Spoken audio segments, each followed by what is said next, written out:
Olá, nós estamos falando hoje sobre o sistema e a economia colonial, parte 2. A parte 1, a gente falou um pouquinho do começo desse sistema colonial até o domínio da Holanda no Brasil. Hoje, na parte 2, a gente vai começar a falar desde as entradas e bandeiras até o reinado da Dona Maria I, o começo do reinado dela. E aí, dentro desse período, a gente vai deixar de fora as revoltas e os movimentos nativistas, certo? Que a gente vai falar num vídeo separado, ok? Então, os slides estão no link aqui embaixo, juntamente com o link do vídeo da parte 1, certo? Então, para começar, a gente vai falar um pouquinho das entradas e das bandeiras. Então, o que eram essas entradas e essas bandeiras? Eram expedições, né, militares e civis, a partir do século XVII, que se lançavam no sertão em busca de índios a serem escravizados e em busca de metais preciosos.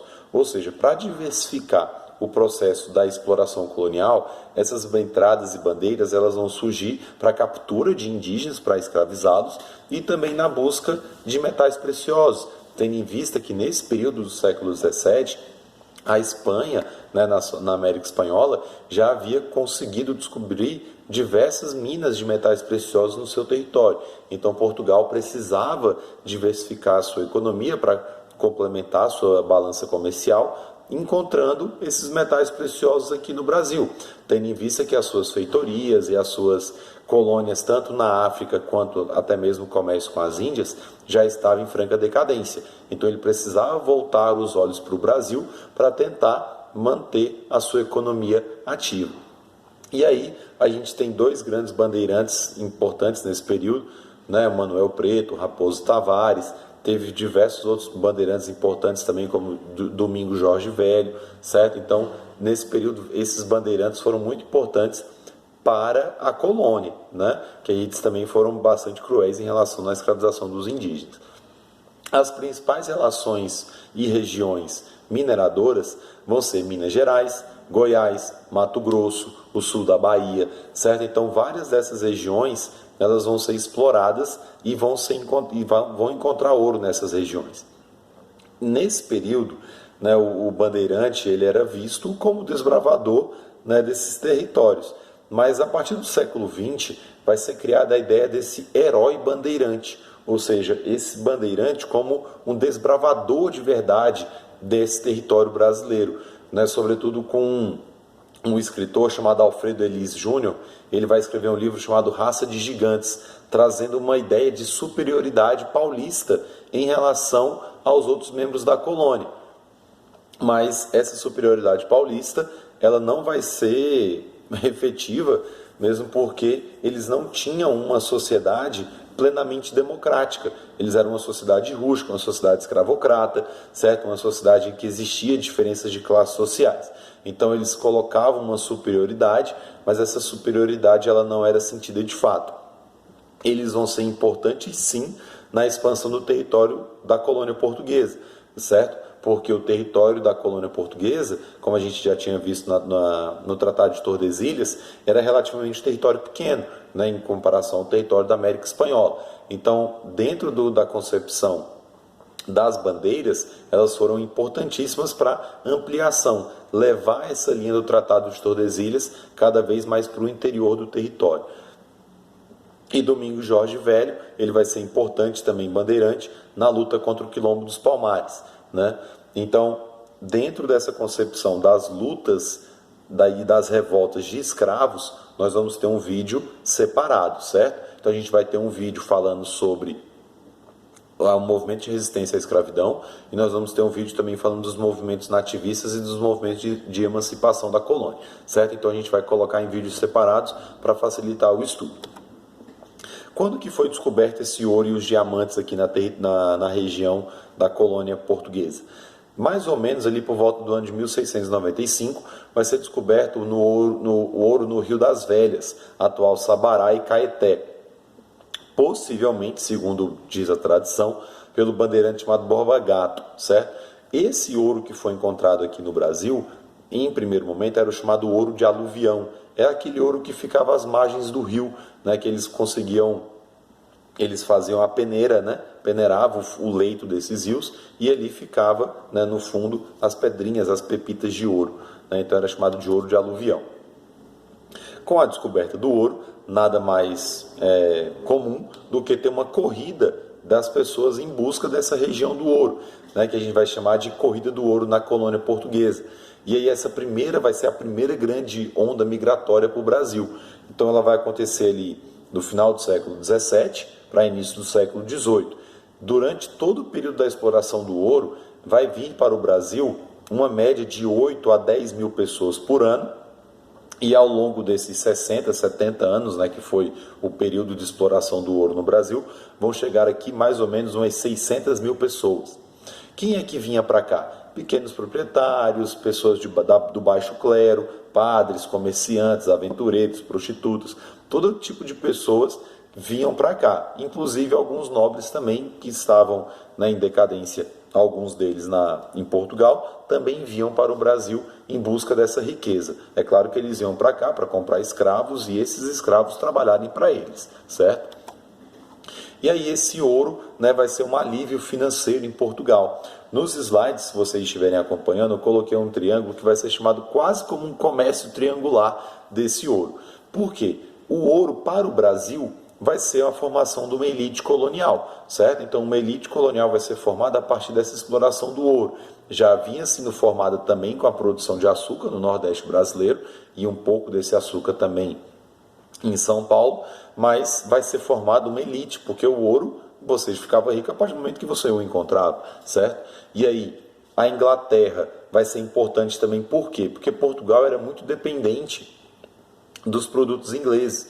Então Portugal pegava esse ouro, comprava os produtos ingleses e também tinha muitos gastos, né, com a sua corte. Então o ouro brasileiro ele vai servir para fechar esse triângulo, formação de uma elite colonial, apoiar, né, o acúmulo de capitais dos ingleses e favorecer também os gastos com a coroa e com a corte portuguesa.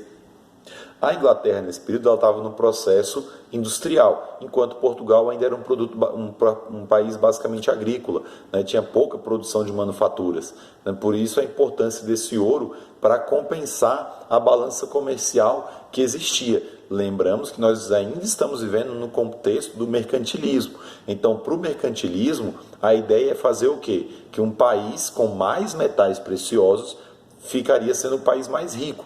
Então Portugal precisava desses metais preciosos para poder compensar os seus altos gastos, tanto na importação de produtos ingleses, como também nos seus gastos como coroa, como a corte, né, pagando os privilégios dos nobres e pagando, certo, os seus diversos funcionários no seu extenso império colonial. E aí vai ter uma migração, certo, do açúcar para o ouro. Não, obviamente que a produção de açúcar no Brasil ela vai se permanecer durante todo o período colonial, mas ela vai ter seus altos e baixos. Durante o período da exploração do ouro, essa produção de açúcar, consequentemente, ela vai estar em baixa. Primeiramente pelo deslocamento da população. Grande parte da população ela sai da produção do açúcar correndo em busca desse ouro na região das Minas Gerais, do Goiás, Tocantins, Mato Grosso. Apesar de não ser chamado Tocantins na época, né? O estado do Goiás, ele ainda não era, a capitania de Goiás ainda não era dividida. E aí, o que acontece? O açúcar também estava sofrendo uma grande concorrência com o açúcar holandês. Como nós vimos no encontro passado, a Holanda, quando saiu aqui do Nordeste brasileiro, ela foi produzir o açúcar também nas Antilhas, nas ilhas do Caribe. Então teve essa concorrência com o açúcar holandês. Além da dificuldade administrativa de Portugal. Portugal não estava conseguindo administrar o seu extenso território ultramarino, né, que a gente vai chamar aqui de colônia portuguesa, que a gente chama de Brasil. O eixo econômico ele vai ser deslocado do Nordeste para o Sudeste brasileiro. Ou seja, como a grande riqueza da época não era mais o açúcar, passou a ser o ouro, não fazia sentido no quesito de administração econômica, manter a capital em Salvador. Então eles trocaram a capital de Salvador para o Rio de Janeiro, em 1763. Então a gente vai ter a nossa segunda capital. E aí, dentro desse período, nós vamos ter uma articulação um pouco maior entre as colônias. entre as capitanias. Por quê? Porque as pessoas começavam a caminhar mais entre as regiões, sobretudo na busca desse metal precioso. Como que Portugal fazia para administrar esse extenso, essa extensa e essa grande produção de ouro, extração de ouro no Brasil? Primeiramente vai ter um imposto chamado do quinto. O que era esse quinto? Era o imposto cobrado por 20%. Ou seja, se você encontrasse uma pepita de ouro de 100 gramas, você deveria 20 gramas para a coroa portuguesa. E onde era feita essa cobrança? Nas casas de fundição. Você só poderia circular com ouro na colônia se ele fosse em barra, certo? Aqui nos slides nós temos alguns exemplos dessas barrinhas de ouro. Então esse ouro tinha que ser em barra e ele deveria conter o selo real dessa casa de fundição, certo? Então você poderia circular, esse ouro seria um ouro válido, então você teria pagado o imposto sobre ele. Um outro imposto importante nesse período vai ser a captação, ou seja, cada escravo que você possuísse que tivesse mais de 12 anos, ou seja, um escravo para eles considerado produtivo, você deveria pagar um imposto sobre ele também. Então era uma das formas das cobranças de impostos dentro da colônia. Nós vamos ver mais na frente a derrama também. E aí, quando foi no ano de 1700, nos anos 1700, a capitania de São Paulo, certo? Ela vai entrar em conflito com a coroa portuguesa, sobretudo também com as capitanias do Rio de Janeiro, e com as outras capitanias da região. Por quê? Porque ela queria exclusividade na exploração do metal precioso. Só que a exclusividade não era de São Paulo, a exclusividade era da coroa portuguesa. Lembrando que nós éramos uma colônia, e a colônia ela não tem direitos políticos. A colônia era uma colônia de exploração. Sendo uma colônia de exploração, a gente não tinha representatividade política, certo? E aí, São Paulo perde a Guerra dos Emboabas, que nós vamos falar dela de novo no vídeo sobre as revoltas nativistas e os movimentos de emancipação. E quais são os resultados dessa guerra? A criação da capitania de São Paulo e das Minas de Ouro, tem um mapinha aqui, certo, no slide. A separação também em relação ao Rio de Janeiro, também tem que estar no mapinha. E São Paulo, que era a Vila de São Vicente, ela é emancipada, passa a ser também chamada de Cidade de São Paulo, que daria alguns benefícios para a elite colonial da época. E, em 1720, a capitania de São Paulo vai ser novamente dividida e vai ser criada a capitania das Minas, das Minas Gerais, certo? Que também está aqui no mapinha para vocês. A exploração e o controle das minas. Para evitar esse grande fluxo de pessoas, foi proibida a entrada de diversas pessoas nessas capitanias, por exemplo, frades, pessoas que não tinham trabalho. Por quê? Para evitar a grande quantidade de pessoas nesses locais e para facilitar também a ideia da exploração do ouro. Foi estabelecida uma quantidade de cotas de escravos, ou seja, não podia mandar todos os escravos para a região das minas, porque senão a produção do açúcar também ficaria prejudicada, certo? A questão da pecuária, ou seja, você só poderia importar determinada quantidade de escravo.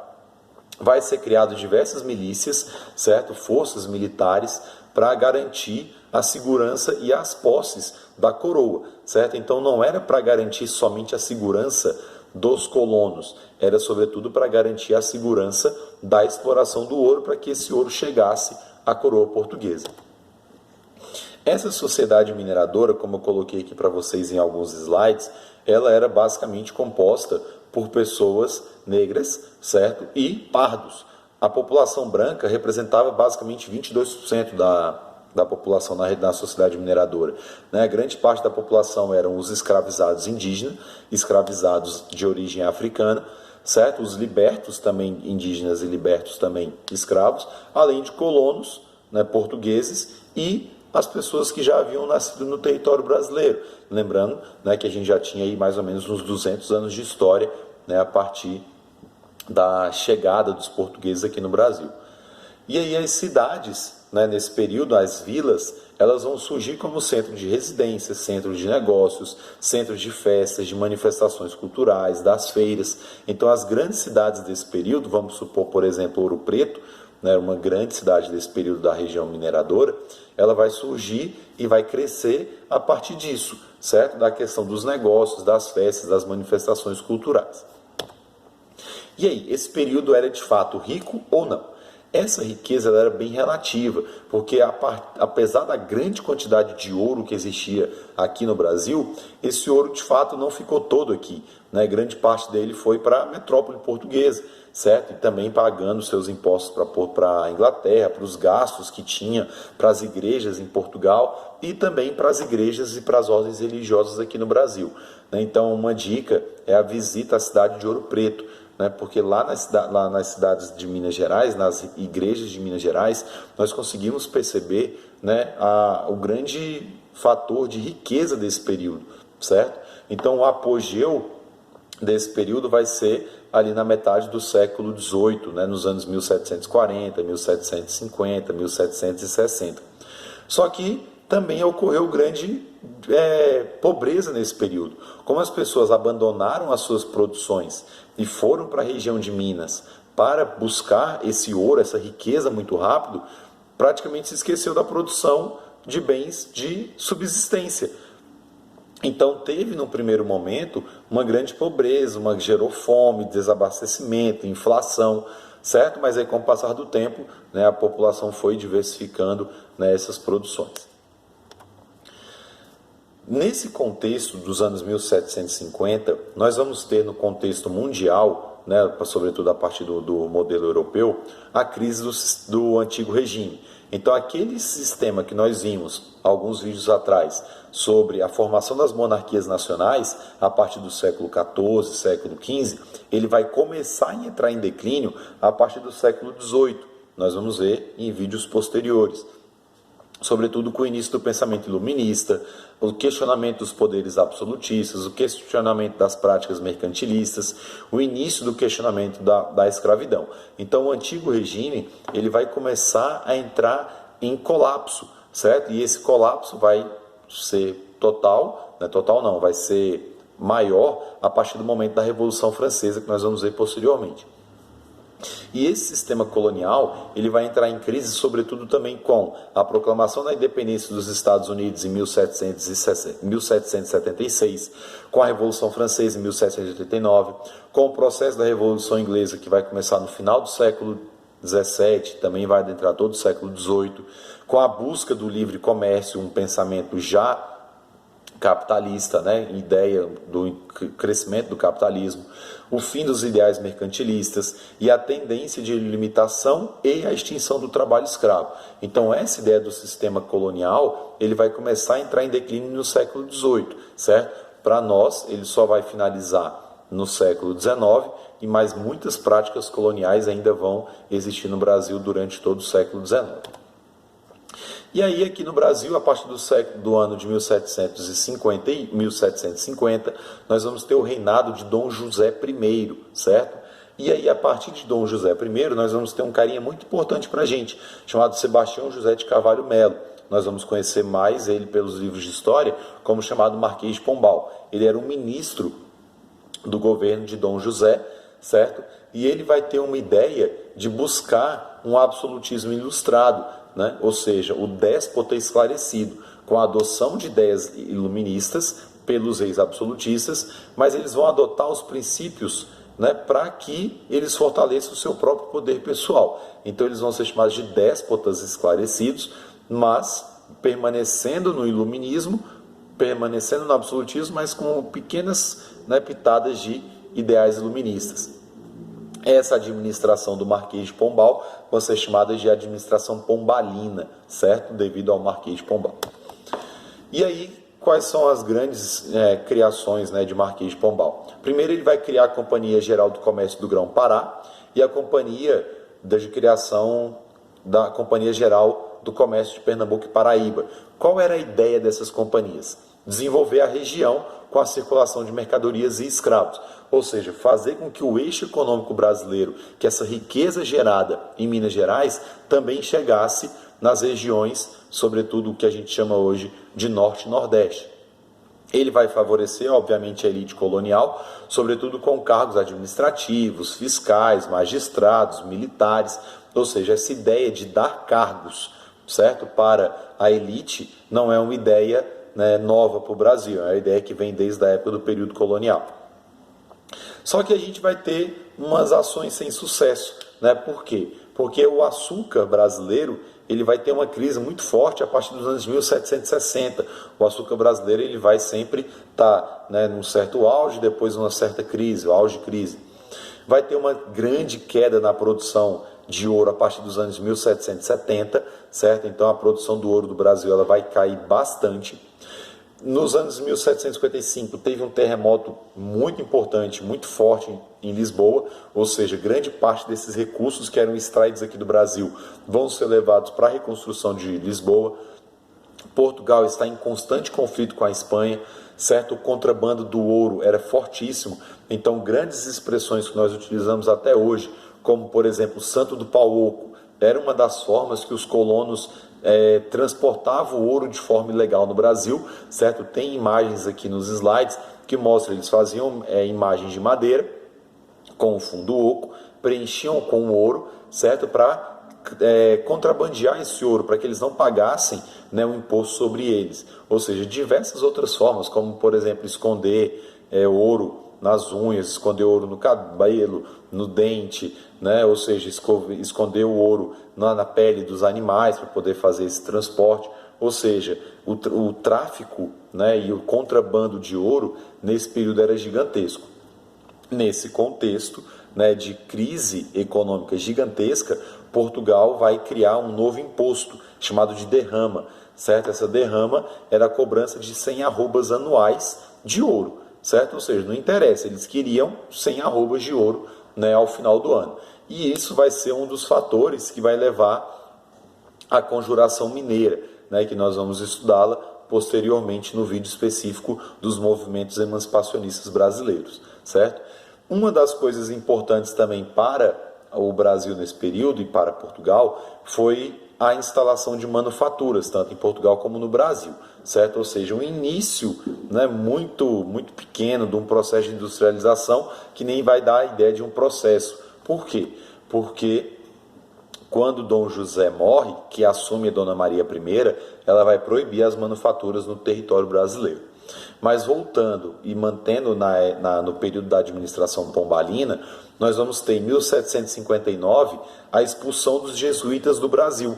Ou seja, é um período em que a monarquia, né, ou seja, o sistema absolutista, ele está tentando se sobrepor à Igreja Católica nesse período. A monarquia portuguesa está tentando voltar a ser absolutista. Então a primeira ação dela é tirar os jesuítas. Por quê? Porque dava uma ideia de divisão de poderes. Então o rei absolutista não quer dividir poder. Então ele expulsa os jesuítas do território. E aí, expulsando os jesuítas do território brasileiro, vai ter uma centralização administrativa. Ele vai confiscar os bens da igreja, dos jesuítas, certo? E vai ter uma subordinação da igreja para o Estado.